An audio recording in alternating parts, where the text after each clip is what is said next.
thêm một mũ ha, chả có thêm một mũ ha. Chả có thêm một mũ đâu bé ha.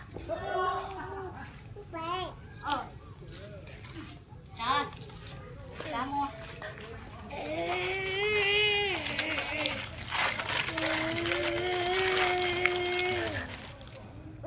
Chả con có cá không?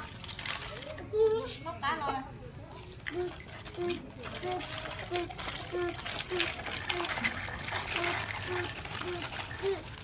Đâu á? Nó ăn đâu á?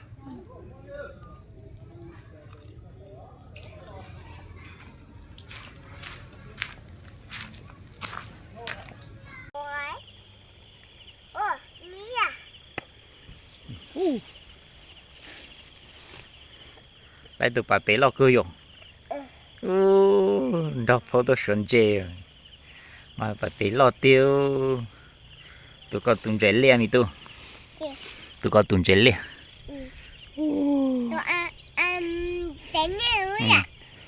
bố tôi mà ô tụi bà đủ Có mua tao hậu vậy? cho họ lúc thông tao lúc thông nữa mà ô tụi trẻ nhau nữa ô trẻ cùng nhau nữa nu tụi bà bé rồi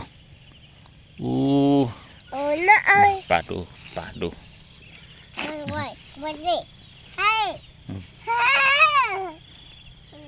Kim đi ta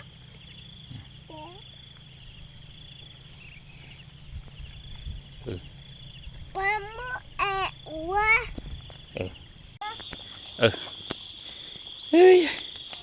tao sợ bà bé ơi sợ túi cho bà bé mà ơi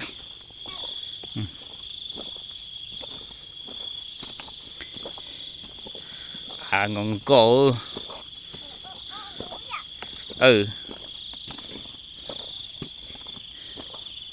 xã toàn thời xuân trẻ thế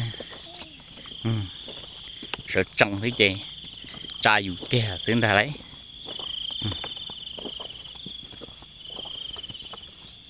chị kể giống rồi chính thôi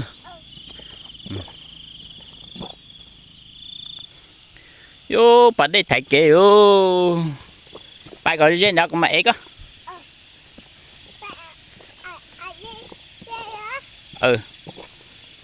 tao có phong mẹ nhớ tiền được không bạn đây lộ chả mua bát salad nữa